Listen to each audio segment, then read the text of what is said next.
अस्सलाम वालेकुम। प्रोग्राम सवाल यह है के साथ मैं हूं मारिया मेमन और आज हमने खुसूसी नशिस्त रखी है सरदार नबील गबोल के साथ, क्योंकि वो कराची के शहरी हैं, यहाँ की सियासत को समझते हैं और 22 अगस्त के बाद क्या उन्होंने आज तक इतनी हंगामा खेजी देखी है कराची की सियासत में, हम उनसे इस पे बात करेंगे। जी अस्सलाम वालेकुम सरदार साहब। जी वालेकुम सलाम। जी सरदार साहब, मुझे याद है चंद हफ्ते पहले मेरे प्रोग्राम में आपने कहा था कि गवर्नर साहब अभी एक मेजर स्टेक होल्डर और प्लेयर बन के सामने उभरने वाले हैं और ऐसा ही हो गया। आखिर उन्होंने अपनी खामोशी क्यों तोड़ दी? ये मैं समझता हूँ कि गवर्नर साहब जो है वो सियासत करना चाहते हैं और वो भी एमक्यूएम के प्लेटफॉर्म से। और शुरू में उन्होंने मुस्तफ़ा कमाल से भी उनके राब्ते थे, लेकिन चूंकि फारूक सत्तार वाला ग्रुप ज़्यादा मजबूत होकर सामने आ गया तो उन्होंने जो है ये मैं समझता हूँ कि उन्होंने ये फैसला किया कि वो फारूक सत्तार ग्रुप के साथ मिलकर इस नई एमक्यूएम जो कि रीहॉल्ड एमक्यूएम होगी, जो कि माइनस अल्ताफ हुसैन एमक्यूएम है, उसकी सरपरस्ती करे। तो वो सारी चीज़ें होमवर्क उन्होंने तैयार कर ली और वो सारी बातें गवर्नर हाउस में जब पहले मुस्तफ़ा कमाल से शुरुआत में कुछ और बातें हुई थी और बाद में फिर फारूक सत्तार से हो गई, तो जिस पर वो आग बगोला हो गए मुस्तफ़ा कमाल और उन्होंने इस तरह की लैंग्वेज इस्तेमाल की। शहज़ाद लिबास साहब जैसे नरम गोशा इंसान जो नरम बिल्कुल बातें करने वाले मशहूर हैं, तो उन्होंने भी जो है वो अपना चुप का रोज़ा तोड़ा, उन्होंने भी जवाब दिया। अब जवाब इस तरह दिया कि वो खुद कंट्रोवर्शियल बन गए, यानी एक दूसरे पे एलिगेशंस। मुस्तफ़ा कमाल कहता है कि इन्होंने जो है रिश्वत का बाजार गर्म किया था गवर्नर ने, गवर्नर कहता है कि 12 मई में कौन कौन इन्वॉल्व था वो मुझे सब पता है। तो एक दूसरे के जो है इन्होंने पर्दे फाश किए, एक दूसरे के राज खोल दिए हैं। तो मैं समझता हूँ कि अब दोनों कंट्रोवर्शियल बन गए और अब हमारी हुकूमत या हमारे हुक्मरानों में तो इतनी ताकत है नहीं कि वो किसी से जो है इंक्वायरी करे कि आखिर आपने 12 मई का जब आपको पता था तो आप 12 साल से गवर्नर थे, आपने क्यों नहीं बताया? अगर मुस्तफ़ा कमाल जो कि 5 साल मेयर थे और इतने सालों से एमक्यू में थे, जब उनके सामने ये सारी बातें आई तो उस वक्त पहले क्यों नहीं बताई, अब क्यों बता रहे हैं? तो ये मैं समझता हूँ कि कराची की जो पॉलिटिक्स जो कि बहुत ज़्यादा कॉम्प्लेक्स्ड हो गई है और बहुत ज़्यादा एक गंदगी का ढेर हो गया कराची की पॉलिटिक्स, उसमें हाथ अब वो कीचड़ हो गई है, उसमें जो हाथ डालेगा वो खुद अपने पानी बड़ा गदला हो चुका है। तो गबोल साहब, अभी आपने कहा कि पहले वो बातचीत पाक सरजमीन पार्टी से भी चल रही थी, लेकिन एमक्यूएम पाकिस्तान के हक में फैसला किया गवर्नर साहब ने। वो टर्निंग पॉइंट क्या था? किस पॉइंट पर उन्होंने ये डिसाइड किया कि अब पीएसपी नहीं एमक्यूएम पाकिस्तान? वो इसलिए मैं समझता हूँ कि देखिए पीएसपी को वो सपोर्ट नहीं मिल रही थी एमक्यूएम, क्योंकि असल एमक्यूएम अगर देखा जाए तो एमक्यूएम अल्ताफ हुसैन है। तो एमक्यूएम अल्ताफ हुसैन की जो सपोर्ट है, जो वर्कर्स हैं और वो जो उसके ऑर्गेनाइजेशन है, खुसूसन एमएनएज, एमपीएस, सेनेटर, वो सब फारूक सत्तार साहब से मिले और वहाँ पर सिर्फ एक जो है एमएनए चला गया, मैं नाम भूल रहा हूँ, जो पीएसपी में चले गए, आसिफ हसनैन। तो वो एक ही एमएनए, सिर्फ आसिफ हसनैन, सिर्फ वो एक ही एमएनए वहाँ गए, बाकी सब जो है उन्होंने they opted to remain with Farooq Sattar. तो फारूक सत्तार की पोजीशन इस लिहाज से बेहतर है कि वो पूरे कराची में घूम रहे फिर रहे और वहाँ पर सारे एमक्यूएम के लोग ही उसको वेलकम कर रहे हैं और उसको सपोर्ट कर रहे हैं। तो जिस तरह मैंने ये भी मैंने पहले कहा था कि अल्ताफ हुसैन का चैप्टर क्लोज हो गया है, अल्ताफ हुसैन की कहानी अब ख़त्म है। और आप देखेंगे आने वाले दिनों में एमक्यूएम लंदन पर तो वैसी बैंड लगने वाली है और एमक्यूएम लंदन जो है वो कलदम तंजीम जब करार देगी तो बाकी बचे कुचे भी जो वर्कर्स या जो अहदेदार है वो भी एमक्यूएम पाकिस्तान में आ जाएंगे। अच्छा, आपने कहा कि गवर्नर साहब जो है एमक्यूएम पाकिस्तान के हक में उन्होंने फैसला कर लिया, लेकिन वो तो फारूक सत्तार साहब लीड करें ना, वो फारूक सत्तार साहब की लीडरशिप में कबूल है उनको वहां पर काम करना, और क्योंकि वो गवर्नर है तो क्या वो ऐसा भी है कि इस्तीफा देंगे और कारकुन के तौर पर शामिल होंगे? देखिए ये जो मैंने सुना है, मैं हो सकता है गलत मैंने सुना है, गवर्नर साहब बहुत नेक इंसान है, बहुत अच्छे इंसान है, वो माइंड ना करें कि मैं इस तरह की बातें कर रहा हूँ, लेकिन अब वक्त आ गया कि उनको गवर्नर हाउस छोड़ना पड़ेगा। लॉन्गेस्ट पीरियड गवर्नर रहे हैं और अब जब वो गवर्नरशिप छोड़ेंगे तो 2 साल उनको इंतज़ार करना पड़ेगा इलेक्शन लड़ने के लिए। तो मैं समझता हूँ कि 2 साल वो जो है वो एज अ वर्कर ही काम करेंगे जाहिर है एमक्यूएम के अंदर, और वो फिर आगे जाके हो सकता है कि 2018 के बाद 2018 के बाद जो है वो बाकायदा MQM की सरपरस्ती करे। आपने कहा कि अब गवर्नरशिप छोड़ने का वक्त आ गया, लेकिन बड़े अच्छे वक्त में, बुरे वक्त में, कड़े वक्त में वो तवील तरीन सर्विंग गवर्नर हैं, तो अब छोड़ क्यों दें वो? मतलब aren't things working fine for him? मेरे ख्याल में अब उनके लिए कुछ मुश्किलात पैदा हो गए हैं। पहले जो लोग उनको सपोर्ट करते थे या उनको आप देखें ना कि उन्होंने पता नहीं कितने गवर्नमेंट देखे हैं। उन्होंने जो है शुरुआत की मुशर्रफ की गवर्नमेंट से, शौकत अजीज़ प्राइम मिनिस्टर, जमाली साहब प्राइम मिनिस्टर, फिर यूसुफ रजा गिलानी साहब प्राइम मिनिस्टर उन्होंने देखा, फिर उन्होंने आसिफ अली जरदारी साहब के साथ काम किया, उन्होंने बहुत सारे लेकिन अब वक्त आ गया कि उनके लिए हालात वो पहले जैसे नहीं है। सर अब एग्जैक्टली मुश्किल है क्या? क्योंकि जो आप अदवार गिनवा रहे हैं ना, वो भी उनमें से भी कुछ काफी कड़े थे। अब ऐसी क्या मुश्किल है कि उनको शायद छोड़ना पड़ जाए? 12 साल या 13 साल की गवर्नरशिप में वो रहे गवर्नर हाउस में, तो अल्ताफ हुसैन साहब ने जो भी हरकतें की हैं उन सब का इल्म जो है वो गवर्नर साहब को था। ठीक है। उनको पता था कि वो किन किन के साथ मीटिंग करते थे।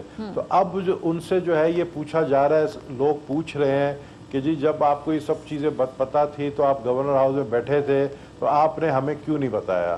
तो गवर्नर साहब खुद खैर बात कहेंगे सौदे को, या उन्हें बादल नखास्ता जाना पड़ेगा?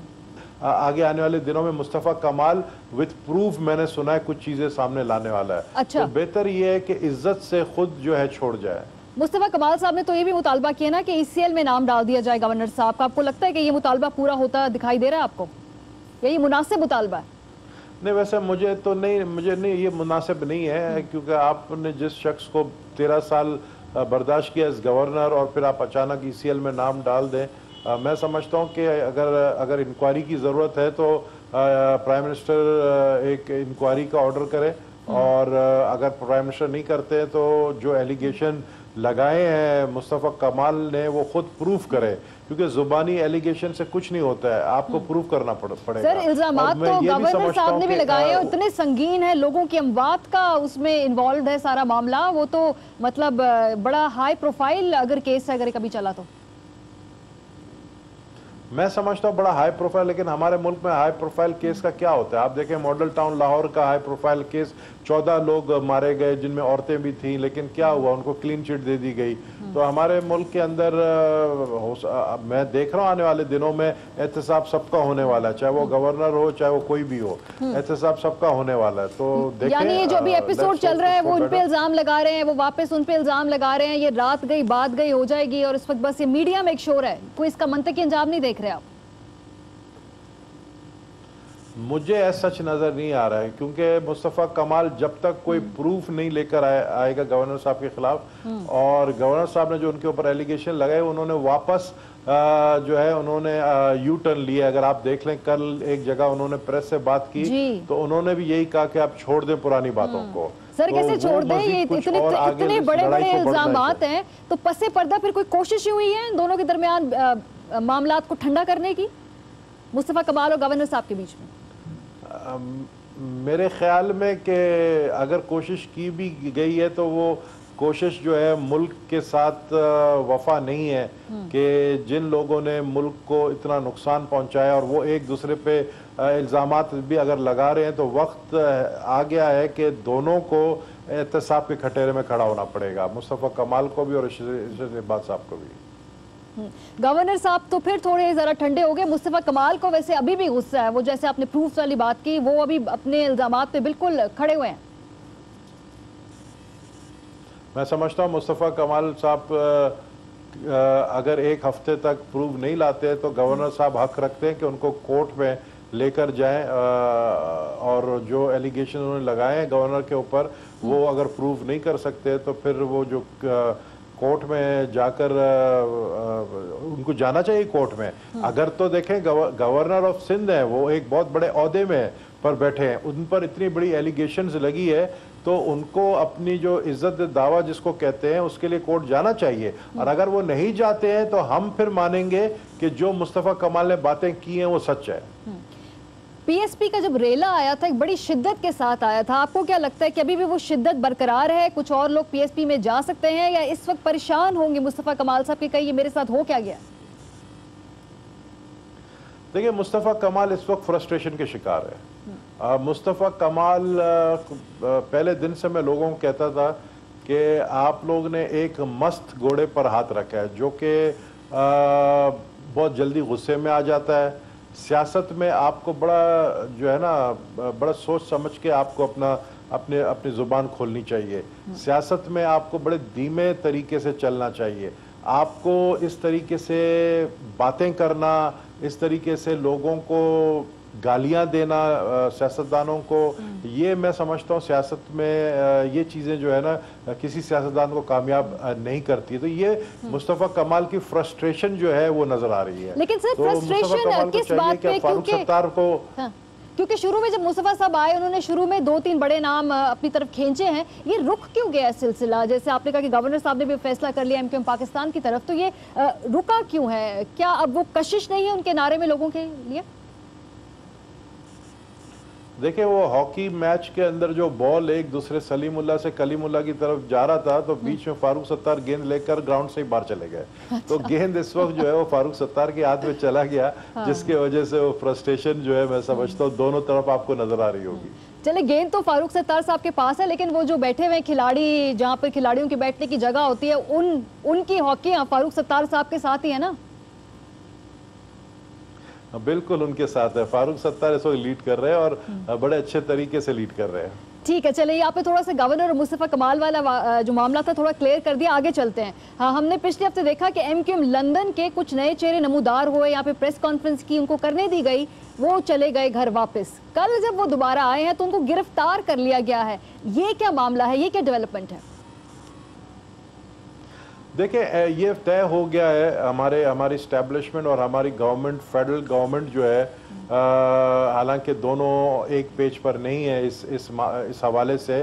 जो हमारी फेडरल गवर्नमेंट है वो समझती है कि एमक्यूएम लंदन को या एमक्यूएम अल्ताफ हुसैन को हाथ ना लगाया जाए, बल्कि मैं तो यहाँ तक कहूँगा कि उनमें से कुछ लोग ये भी चाहते हैं कि एमक्यूएम अल्ताफ हुसैन की रिवाइवल की जाए, वापस दोबारा उनको जो है मौका दिया जाए। क्या लॉजिक है? मतलब एमक्यूएम लंदन की रिवाइवल के पीछे लॉजिक सिर्फ और सिर्फ, इसके पीछे लॉजिक सिर्फ एक ही बनता है, एंटी स्टैब्लिशमेंट सोच जो हमारे वफाकी हुकूमत के कुछ लोग जो बैठे हुए हैं, जो कॉरिडोर ऑफ पावर में बैठे हुए हैं, वो समझते हैं। वो मैं हमेशा एक ही बात कहता हूँ कि डॉन अखबार में जिस तरीके से हमारे मुल्क को नुकसान देने की कोशिश की गई, डॉन अखबार में जो खबर फीड करवाया गया, इसी तरीके से अल्ताफ हुसैन जो कि रॉ का एजेंट है, जो इंडिया से मदद मांगता है, उसको सपोर्ट करना, तो वो सिर्फ और सिर्फ एक एंटी स्टैब्लिशमेंट जो हेट्रेड उनके दिलों में है वो जाहिर हो रहा है। तो ये बहुत ही नुकसानदेह। आप देखें, आप किसी इदारे के खिलाफ या किसी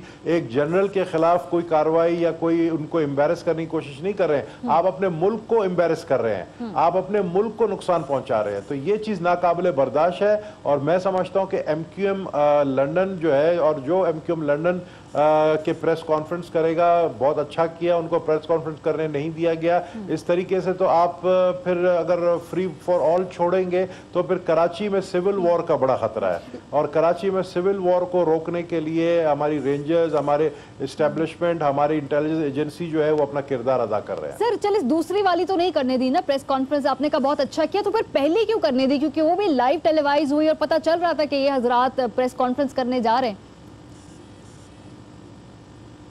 नहीं, वो पता था, लेकिन उनको ये नहीं पता था कि अगले दिन आपने देखा होगा कि 9-0 के बाहर इन्होंने काफ़ी लोग जमा किए एमक्यूएम लंदन वालों ने, और वहाँ पर एक जुलूस, एक रैली निकालने की कोशिश की गई है। अगर आप इसी तरह इजाज़त देंगे फिर फारूक सत्तार के लिए बड़ा ख़तरा है। मैं तो बार बार कह रहा हूँ गवर्नमेंट को कि फारूक सत्तार को as a head of state जो फुल प्रूफ जो सिक्योरिटी है वो देना चाहिए कि उनकी जान को बड़ा खतरा है, उनकी, मैं अगेन कहूँगा, उनकी जान को बड़ा खतरा है। तो इस तरीके से आप साउथ अफ्रीका से आए हुए टारगेट किलर्स को या जो क्रिमिनल एलिमेंट्स हैं एमक्यूएम के, उनको इजाजत नहीं दे सकते हैं कि वो रैलीज निकाले और रैलीज के आड़ में जो है वो कत्ल गारत करे। ठीक है सरदार साहब, यहाँ एक ब्रेक पर जाना है, वापस आऊंगी तो एक स्टेटमेंट सलीम शहजाद साहब ने दी। उनका कहना था कोशिश हो रही कि एमक्यूएम और पाक सरजमीन पार्टी को एक दूसरे के साथ मिलाया जाए। अगर ऐसा होता है तो फिर कौन सी जमात किसमें जम होगी और क्या ऐसा मुमकिन है भी या नहीं, ये आपसे पूछेंगे ब्रेक के बाद। हमारे साथ रहेंगे। Welcome back. सरदार नबील गबोल साहब हमारे साथ मौजूद है। MQM कराची की सियासत, इल्जामात की जो बारिश हो रही है दोनों कैंप्स की जानिब से, ये किस नहज पे मामला जाएगा, इस हवाले से हम बात करें। गबोल साहब, सलीम शहजाद साहब कहते हैं कि पसे पुश्त एक कोशिश हो रही है कि PSP और MQM पाकिस्तान को साथ मिलकर बिठाया जाए। क्या आपके नॉलेज में है ऐसा कुछ हो रहा है? जी बिल्कुल ऐसा हो रहा है। बिल्कुल सही कहा सलीम शहजाद ने। ये कोशिश हो रही है कि दोनों जो ग्रुप हैं, क्योंकि अभी आप देखें कि MQM के 3 ग्रुप बन गए हैं, तो कम से कम MQM लंदन का तो चैप्टर क्लोज हो गया।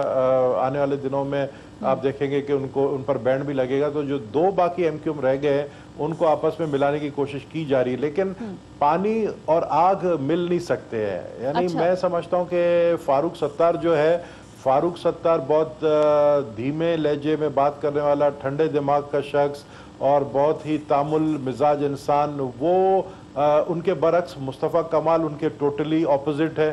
तो दोनों एक दूसरे के साथ बैठना मुझे मुश्किल नजर आता है, लेकिन कहते हैं ना मजबूरी में सर्कस में मजबूरी में शेर को भी जो है काम करना पड़ता है। तो मेरे ख्याल में कि मुस्तफ़ा कमाल को फारूक सत्तार को अपना लीडर मानना पड़ेगा सर। लेकिन ये थोड़ा हमारी आसानी के लिए समझा दीजिए, बुनियादी फर्क है क्या दोनों की आइडियोलॉजी में, पाक सरजमीन पार्टी और MQM पाकिस्तान में? अब क्योंकि माइनस अल्ताफ दोनों चाहते थे।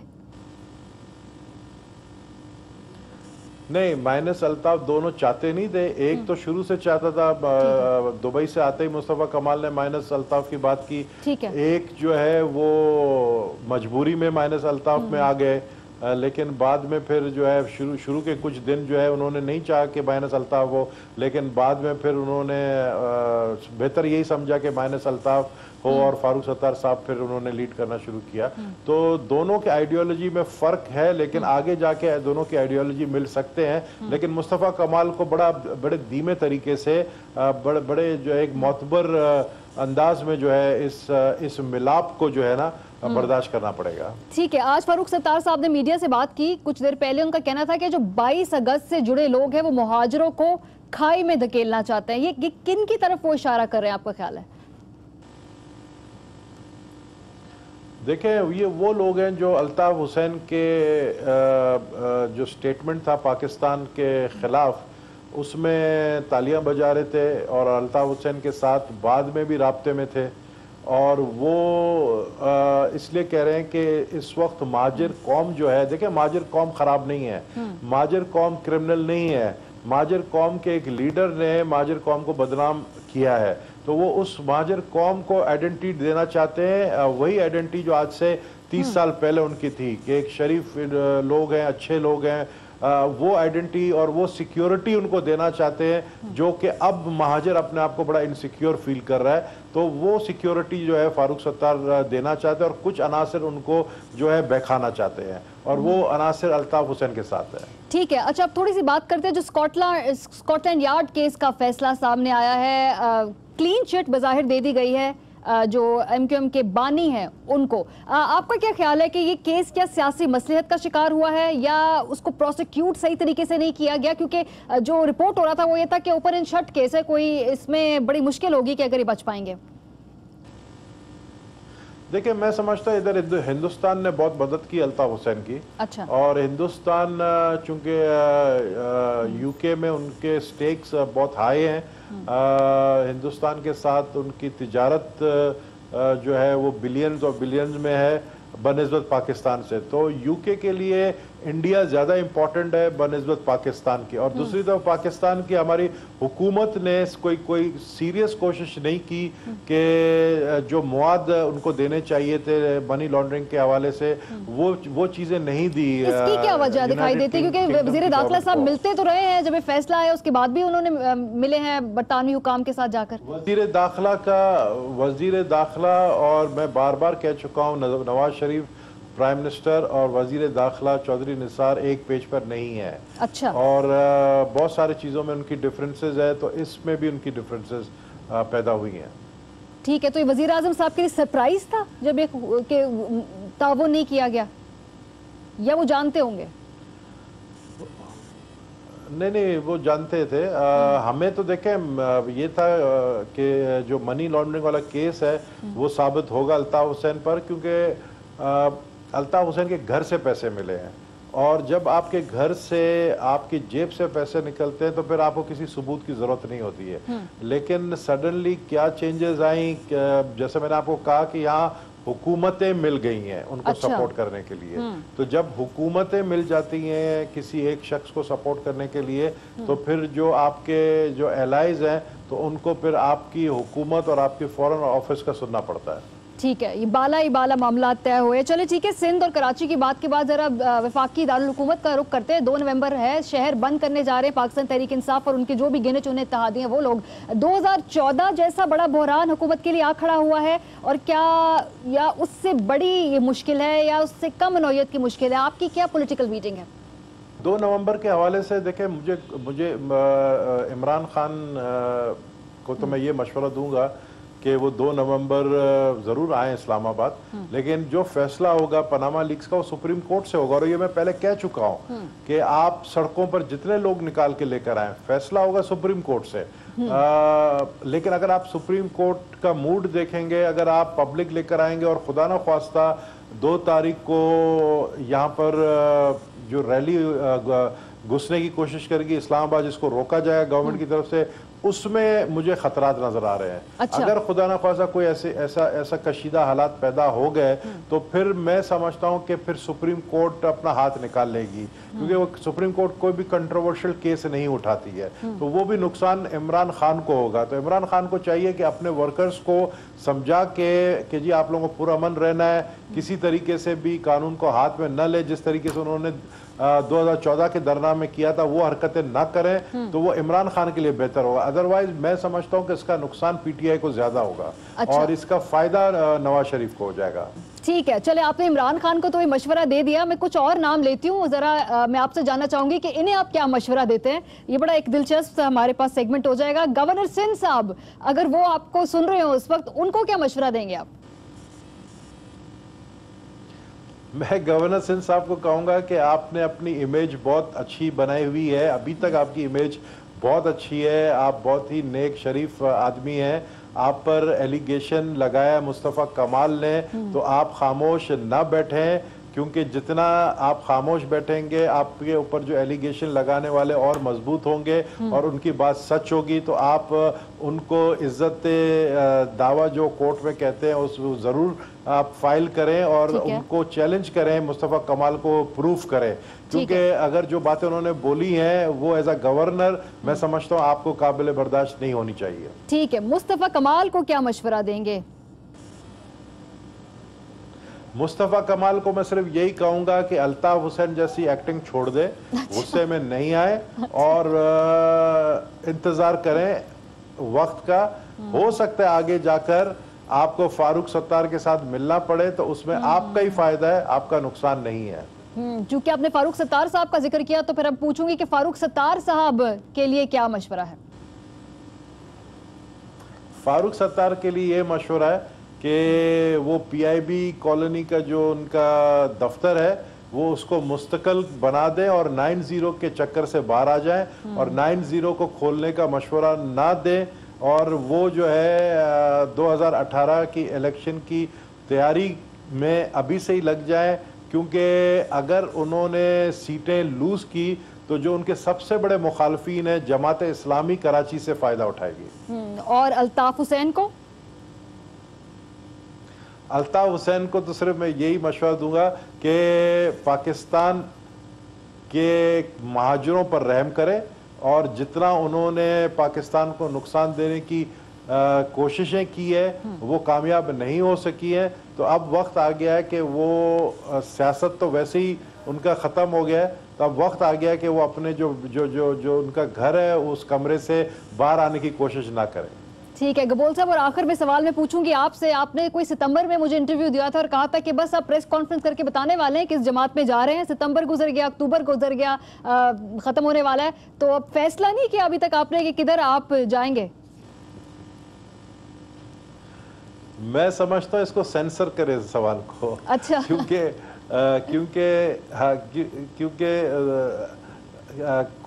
कुछ ऐसी बातें हैं जो मैं ऑन कैमरा नहीं बता सकता हूँ अपने हवाले से। अच्छा चले ठीक है, आप सबको मशवरे तो दे दिए, अभी अपने वाले से आप ये बात नहीं कर सकते। बहुत बहुत शुक्रिया सरदार नबील गबोल साहब हमसे बात करने के लिए। भी हम ब्रेक पर जाएंगे, वापस आएंगे तो वजीर आला सिंध की जानिब से तजवीज़ दी गई थी कि बाजार और शादी हॉल जल्द बंद कर दिए जाएं और टाइम भी सेव किया जाए और बिजली भी बचाई जाए। इस हवाले से हम अवाम में गए और हमने कराची के अवाम से पूछा है कि आखिर क्या ये तजवीज़ उनके लिए काबिल कबूल होगी या नहीं, और अगर सही नहीं है तो फिर वो क्या समझते हैं कि क्या होने चाहिए मुनासिब औकात कारोबार के। ब्रेक के बाद हम कराची के अवाम के दरमियान मौजूद होंगे हमारे साथ।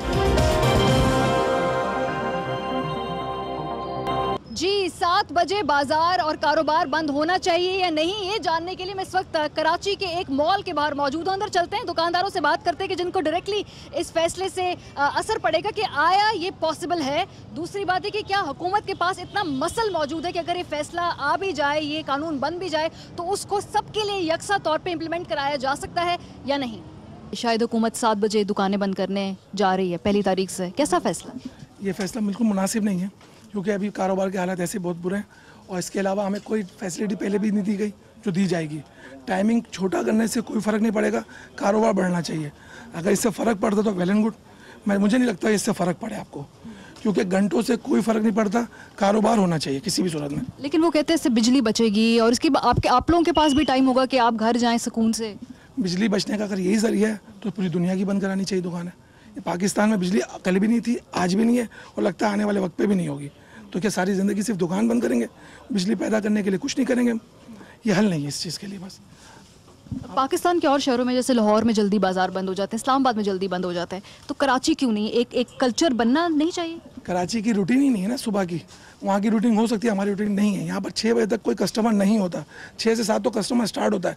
क्या चाहते हैं हम लोग, स्टार्ट करें और फ़ौरन बंद करें? ये कभी नहीं हो सकता। तो आपके नज़दीक मुनासिब वक्त कौन सा है बाजार बंद? वक्त मुनासिब बहुत से ज़्यादा 9 साढ़े 9 इनफ है। ये सबसे कम टाइम है जो बंद करने का, चाहे तो आप 10 बजे तक भी हो, 11 बजे भी हो, 9:30 बजे इनफ है। जी सर, ये इस तरह के कुछ इकदाम होने लगे हैं कि 7 बजे बाजार बंद हो जाएंगे, तो आपको कैसा लगा ये फैसला? कम से कम 9 बजे बंद होना चाहिए, इससे पहले तो सवाल ही नहीं पैदा होता। समझे, ये कितनी भी पॉलिसी चला ले होगा नहीं, क्योंकि 12 बजे के बाद तो खुलता ही है कारोबार, 1 बजे तक पब्लिक नहीं आती रोडों पे। समझे, 9 बजे से पहले का सवाल ही नहीं। तो आपकी जो स्टडी है उसके हिसाब से कितनी देर का कारोबार जो है वो पीक होता है कराची में, कौन से वक्त से कौन से वक्त? असल कारोबार जो होता है वो 6 बजे से और 10 बजे तक होता है रात के, उसके अलावा नहीं होता बिल्कुल भी। समझे, तो कम से कम 9 बजे होना चाहिए, इससे पहले नहीं बंद होना चाहिए। हुकूमत की जो तजवीज़ है ना कि बाजार 7 बजे बंद करे, शादी हॉल 10 बजे बंद करे, ताकि सब लोग जल्दी अपने काम ख़त्म करके घर जाएं, तो वो पूरा कल्चर चेंज करना चाहिए। वो हमें आदत पड़ चुकी है अभी है, अब सवाल ही नहीं पैदा होता। ये पंजाब का कल्चर है, वहाँ होता है, वहाँ सुबह 4 बजे खोल लेते, वो 6 बजे खोल लेते, यहाँ 12-1 बजे से पहले कोई नहीं खोलता।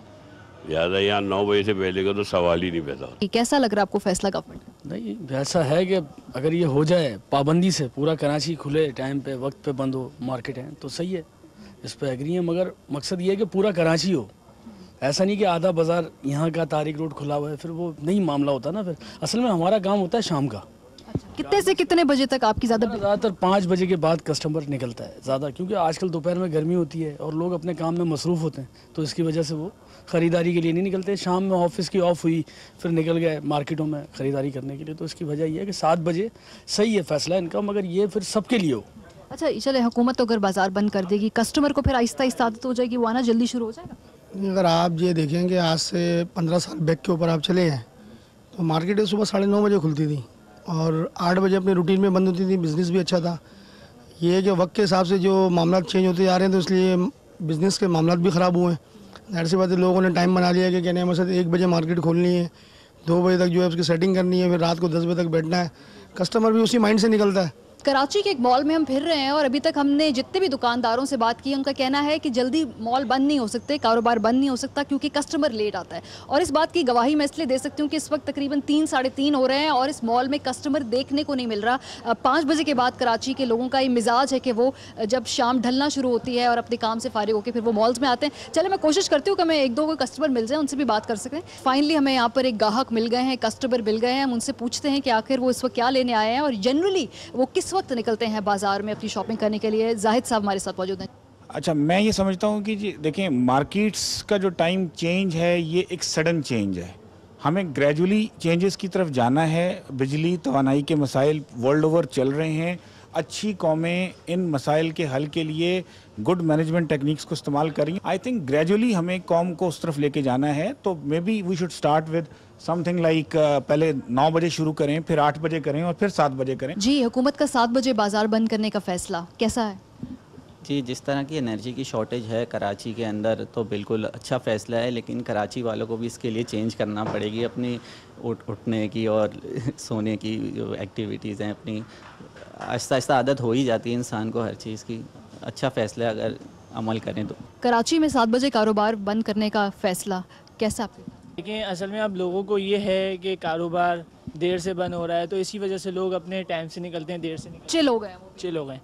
जैसे आप ले लें बैंक वगैरह हैं, अब लोगों को पता है कि 5 बजे बंद हो जाते हैं, तो लोग अपना डॉक्यूमेंट्स वगैरह हैं वो वक्त से पहले ही निपटा लेते हैं। ये भी तो है ना।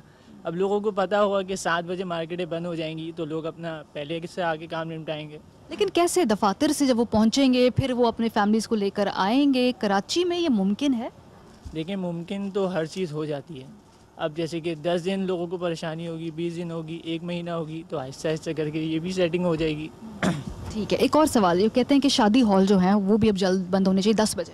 शादी हॉल का तो ये है कि 10 बजे तो देखें इम्पॉसिबल है। तकरीबन इनको चाहिए कि 12 बजे जो था वो सही रहे। लेकिन आप ही की जो बात है कि आहिस्ता आहिस्ता आदत हो जाएगी, लोगों को पता है 10 बजे बंद करना है मॉल, तो वो जल्दी पहुंचेंगे, जल्दी शादी होगी। ये भी है, लेकिन 10 बजे तो बहुत कम हो गया। 11 बजे बस, 11 बजे तक का सही है। हुकूमत के इस फैसले से सबसे ज्यादा मुतासिर होने वाले हैं शादी हॉल मालिकान, और उनका मौक़िफ़ क्या है ये जानने के लिए हम इस वक्त मौजूद है। हमारे साथ हैं सदर marriage hall association Anisur Rahman साहब। बहुत शुक्रिया अनीस साहब वक्त निकालने के लिए। 10 बजे खत्म हो जाए शादी, पंजाब में ऐसा हो रहा है और उसको बड़ी पजीराई मिल रही है। आप लोगों को इतराज है, वजह क्या? हमें इतराज ये नहीं है, बल्कि यहाँ पर ज़्यादातर लोग जो हैं 2 जगह कारोबार जॉब करते हैं और उसके बाद उनको देर में यहाँ आते हैं। तो जो 12 बजे का टाइम है वो 2 बजे तक शादी हाल आज तो 2:30 बजे तक बिजी रहते हैं। ठीक है, तो उसको तो रोक नहीं रहे। उसके बजाय जो टाइम था उसको पर जोर दे रहे हैं कि साहब ये कीजिए। तो जो पहले का टाइम था जिसको 2 बजे तक रात को खोलने के लिए, हम नहीं चाहते खोले जा, लेकिन हम पे तो अहकामात कभी किसी का आ गया, कभी किसी का आ गया, कभी किसी की सवारी जाके कि साहब इनको करने दें। तो पहले उसको 12 बजे का टाइम है उस पर पाबंद किया जाए, बजाय इसके कि 10 बजे करके तो तमाम लोगों के लिए मुश्किल हो जाएगी जो कि जॉब छोड़ के आ नहीं सकेंगे। ये सारा मसला। तो रियलिस्टिकली अगर कराची की हम बात करें तो इसके मिजाज के मुताबिक कितने बजे शादी जो है उसको खत्म कर देना चाहिए? 12 बजे पे अमल कराया जाए। 12 बजे आपके पे अमल कराया जाए। अभी अमल नहीं हो रहा। 12 के कहते हैं, हम लाइट भी बंद करते हैं, सब कुछ करते हैं, थोड़ी देर में चले आ रहे हैं साहब कौन है साहब, ये ASI साहब कह रहे हैं साहब 2 घंटे और कर लो तब हम क्या करें? अब ना करें तो मुझे कारोबार करना है। तो इसी हमें कुछ नहीं, हमें नहीं चाहिए, लेकिन ये है कि लोगों को तकलीफ होगी, हमें कोई नुकसान नहीं है। हम तो बल्कि घर जल्दी से आराम से घर चले जाएंगे, जल्दी हमें रिलीफ मिल जाएगा। लेकिन देखना ये है कि पार्टी जो है उनको क्या होगा। हमारे साथ चेयरमैन कराची ताजर इत्तेहाद अतीक मीर साहब है, उनसे पूछते हैं कि उनके एतराज़ क्या है और उनके नज़दीक फिर क्या मुनासिब वक्त है बाजार बंद करने का। कराची में जो सबसे आखिर में मार्केटें बंद होती हैं तकरीबन 11 बजे, जैसे तारिक रोड, सदर, कुछ क्लिफ्टन की मार्केटें हैं, बाज़ लियाकताबाद की मार्केट्स हैं, तो 11 तक तकरीबन शहर बंद हो जाता है। तो एक प्रैक्टिस के लिए बेहतर ये था कि आप 9 बजे का एक वक्त गर्म मौसम में, जबकि आप ख़ुद आवाम से कहते हैं कि हीट स्ट्रोक से बचने के लिए तपिश में धूप में बाहर ना निकलें, तो लोग फिर इंतखाब करते हैं 4 बजे 5 बजे शॉपिंग के लिए। तो आपने ख़ुद जब इस किस्म के ऐलानात करते हैं गर्म मौसम में, पब्लिक को घर में महदूद रहने का मशवरा देते हैं, फिर ताजरों से कहें कि 7 बजे कारोबार बंद कर दें, तो इसका मतलब है आप कारोबार करने नहीं देना चाहते। इसी तरह सर्द मौसम में एक कल्चर चेंज हो जाता है, लोग 7:30-8 बजे मार्केटें बंद हो जाती हैं। जैसा यूरोप में है, ये यूरोप की मिसाल देते हैं कि यूरोप में तो जल्दी बंद हो जाती है। ऐसा पंजाब में भी, असल में लाहौर में भी जल्द बाजार बंद होते हैं, शादी हॉल जल्द बंद हो जाते हैं और आहिस्ता आहिस्ता लोगों ने अडेप्ट कर लिया। ये अभी आपने लाहौर की मिसाल दी। देखिए लाहौर में इस वक्त 2 कल्चर हैं। एक वो हिस्सा लाहौर का जो मगरिब के बाद बंद होना शुरू हो जाता है, एक वो हिस्सा जो 11 बजे 12 बजे भी वो शॉपिंग सेंटर्स खुले रहते हैं, ये आप जाके देख सकते हैं। इस तरह छोटे शहरों की कुछ और तरह की रिक्वायरमेंट्स हैं, उनका कल्चर कुछ और है। गुजरांवाला है, गुजरात है, सियालकोट है, वहाँ तकरीबन 9 बजे 8 बजे मुकम्मल शहर बंद हो चुका होता है। तो कराची का कल्चर बिल्कुल चेंज है। यहाँ तो 7 बजे मार्केटें बंद नहीं हो सकेंगी। शहर में 30% वो रिटेल मार्केट्स हैं जो 7 बजे के बाद भी खुली रहती है, सिर्फ 30%। तो अभी आपकी तजवीज़ ये है, जैसे पहले आपने कहा कि 9 बजे से एक बंद करना, इसमें 9 करें, और अभी सर्दियां आने वाली हैं, सर्दियों में 8 बजे तो वैसे ही बंद हो जाएगा। ठीक है, बहुत शुक्रिया।